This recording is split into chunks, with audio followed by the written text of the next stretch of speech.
fois que vous allez bien. Aujourd'hui, j'aimerais beaucoup vous parler d'un sujet qui me tient tout particulièrement à cœur. C'est un sujet qui est souvent mal compris ou incompris par les gens non informés et qui est pour moi bien plus qu'une passion. Je vais donc vous parler du Lolita. Avant tout, qu'est-ce qu'une Lolita?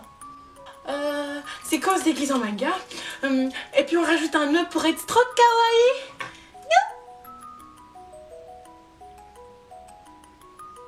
Non, le Lolita est un style vestimentaire, au même titre que le gothique, grunge ou un style classique.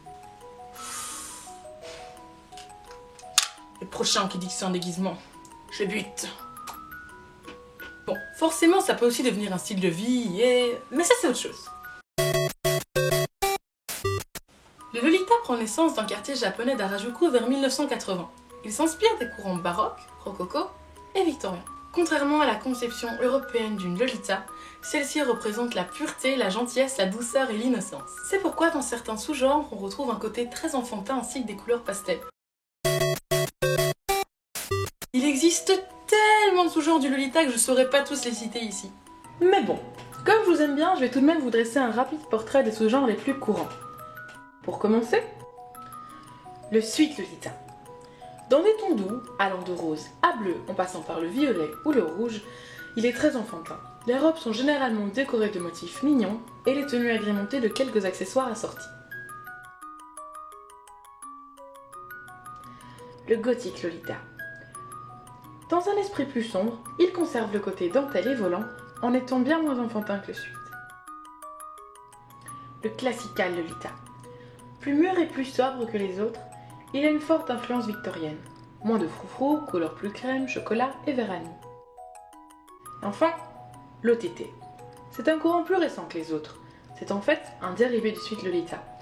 On conserve le côté mignon et enfantin, mais en beaucoup plus détaillé et accessoirisé. OTT signifiant over the top. Pour le maquillage, il est conseillé de garder quelque chose d'assez naturel, histoire d'éviter de passer pour une voiture volée. Opel, wir leben Autos. Il est ensuite conseillé d'avoir les épaules couvertes et une jupe qui couvre en partie les genoux si vous portez pas de mi-bas. Ça c'est moi qui dis, mais je vous conseille une apparence générale soignée. Des cheveux propres, des vêtements repassés, non tachés, des ongles un minimum en bon état. Pour terminer cette vidéo, j'aimerais beaucoup vous parler de la raison pour laquelle je porte du Lolita.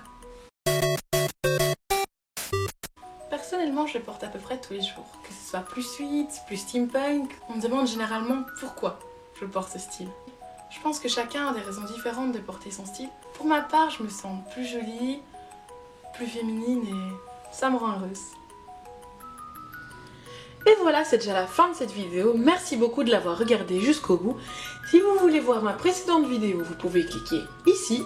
Si vous voulez vous abonner, vous pouvez cliquer ici. Et n'hésitez pas à me suivre sur Facebook. Merci à tous, ciao ciao!